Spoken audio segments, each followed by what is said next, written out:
আসসালামু আলাইকুম ভাইরা আমার, রক্ত শিহরণ জাগে। আমাদের প্রিয় নেতা জিএম কাদেরের বাসায় হামলা হয়েছে।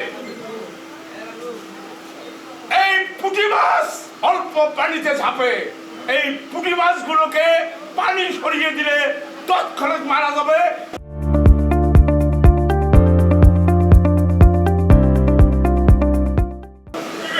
জেলা জাতীয় পার্টির পক্ষ থেকে আজকে আমরা এই বিক্ষোভ প্রতিবাদ সভা করলাম।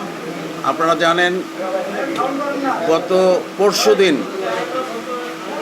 আমাদের জাতীয় পার্টির মাননীয় চেয়ারম্যান, আমাদের প্রাণপ্রিয় নেতা জনবন্ধু জিএম কাদের রংপুরে একটি অনুষ্ঠানে উনি এসেছিলেন এবং ওনার বাসায় যখন জাতীয় পার্টির কোনো নেতাকর্মীরা ছিল না, গভীর রাতে রাত 9টার পর এনসিপির দুর্বৃত্তরা এবং তাদের সাথে আরও কিছু দুর্বৃত্তরা যারা রাজনীতির লেবাসধারী, তারা আক্রমণ করেছিল এবং ভাঙচুর করেছে।